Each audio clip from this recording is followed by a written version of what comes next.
The movie kicks off with Charles Coleman, a young father, hanging out with his little boy CJ. They're chatting about Charles's childhood idol, Muhammad Ali, how he stuck to his beliefs even when it cost him everything. After goofing around a bit, CJ gives his dad a family drawing he made.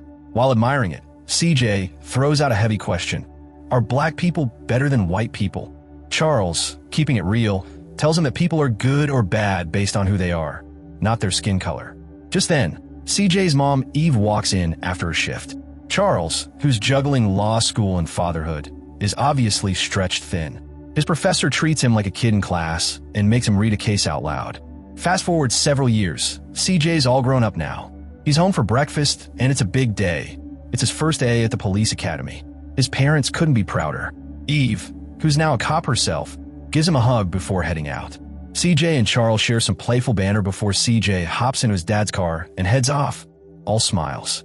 Meanwhile, Charles catches up with his old buddy Detective Horace. The two talk about their kids and how scary it is raising young men in today's world. In a different scene, Officers Vaughn and Rory are at a park where Vaughn's joking around with some kids. He says he'd love for his son Carter to play with them, but Rory throws in a racist comment, saying Carter should be around better kids. On their way out, Vaughn asks how Rory's dad is doing. Rory says there's been no change. Charles, now working as a judge, is seen overseeing a case where a young black man seems genuinely sorry for what he did. While Charles doesn't give him probation, he allows him house arrest with probation after that. CJ, driving around, watches a video of his mom congratulating him. He notices Vaughn and Rory's patrol car and gives a friendly wave. But Rory takes it the wrong way, thinks CJ is flipping him off, and the two start tailing him. CJ pulls over, and when they ask for his ID, he calmly reaches in his bag in the back seat. Vaughn panics, thinking he's pulling a gun, and both officers open fire. When they check the bag, they realize CJ was just reaching for his wallet. Trying to cover their mistake, Rory quickly decides to plant a gun to make it look justified. Eve shows up at the scene and is crushed to find her son lying lifeless.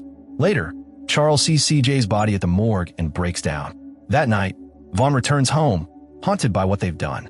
He sits silently as his kid falls asleep. Over at Charles's house, friends and family gather, but Vaughn can't bring himself to face them. Eve, devastated, tells Charles she's done being a cop. She can't work for a system that murdered their child. She wants Charles to quit too, but he tells her he can't. Being the only black judge in town, he believes he can create change from within. Eve, still bitter, reminds him that even though CJ was a good kid, the system failed him. Elsewhere, a wounded guy named Diego is dragged into a repair shop run by a man named Javier.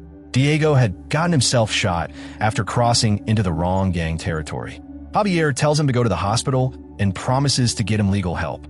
The next day, Charles hears a radio segment saying CJ's name during a Black Lives Matter campaign, but he's not having it. He doesn't want CJ used as a symbol. He later meets up with Horace again, who says proving CJ didn't have a weapon will be close to impossible. But Charles remains sure his son was unarmed. At the station, Rory pressures Vaughn to stick to their story. He claims nothing will change if the truth comes out, and says CJ shouldn't have reached for the bag. Rory tells Vaughn to protect himself. Later, Charles runs into Rory. Rory shows no regret for the shooting. Vaughn joins them, visibly shaken, but Rory keeps defending what they did.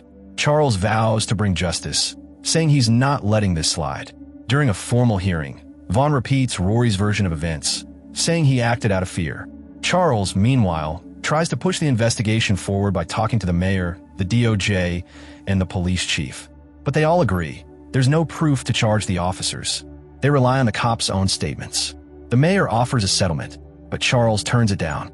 Determined, Charles calls Horace again for help. Horace works with internal affairs to get into the police files. He finds damning info on Rory. Apparently, this wasn't his first time, and sends it to Charles. One file leads Charles to another grieving family. He visits the mother of a boy Rory had also killed and asks for help. She's upset at first, but gives him the address of her husband's garage. Charles then heads to Javier's auto shop.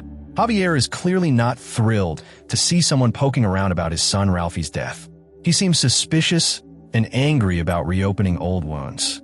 Javier totally loses it and smashes Charles Coleman's car window, charging at him in a rage. But Charles quickly tells him to chill. He's not there to fight, just looking for help.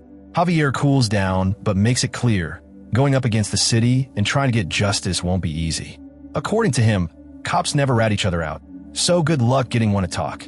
Charles opens up a bit, says he and Eve got pregnant when they were just 17, and ever since, he promised himself he'd work hard and never give up.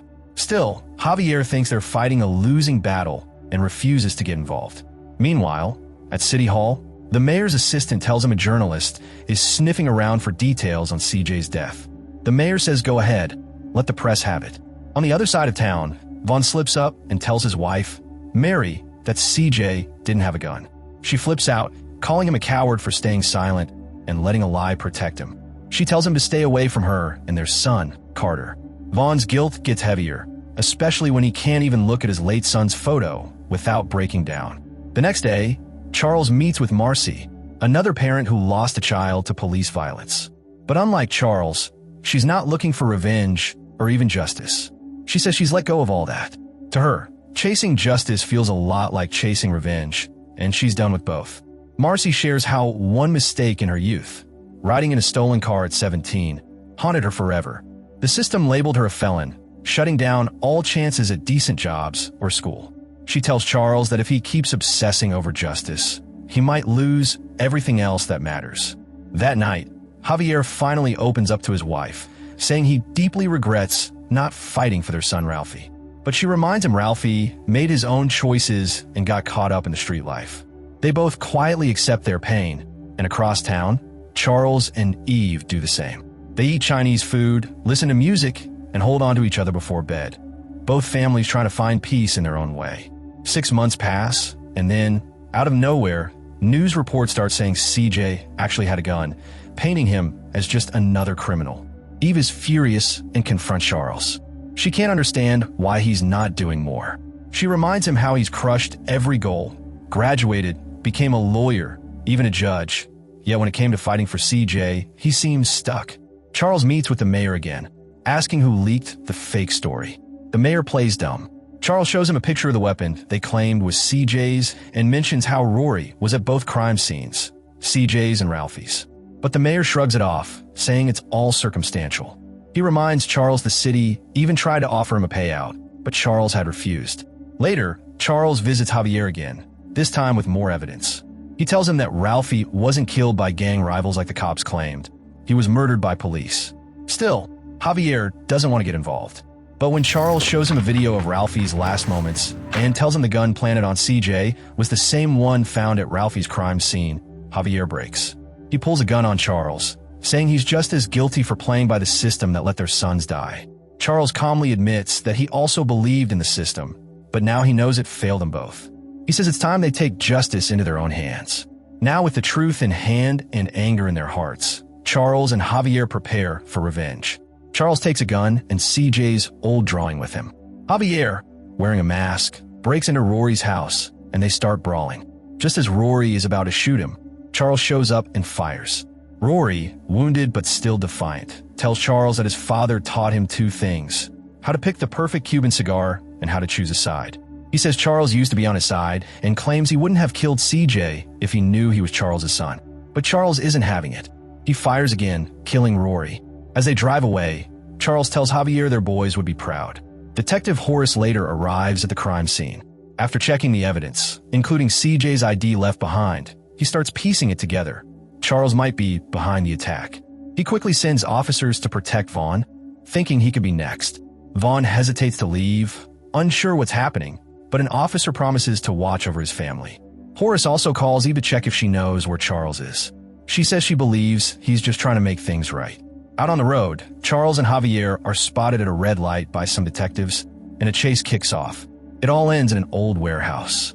Charles and Javier don't want more blood, so they knock out the detectives instead of killing them. One female officer shows up, but they assure her no one is dead and they're not looking for more trouble. She lets them walk away. They steal another car and drive off. Along the way, they see the police vehicle transporting Vaughn and decide to go after it. They ram the car, and they keep following on the highway. Gunfire breaks out, and eventually they crash. The cops guarding Vaughn get out, but Charles and Javier shoot them down. A police helicopter joins in, but they manage to reach Vaughn anyway. Charles shows him CJ's drawing and tells him he'll now face the consequences in court.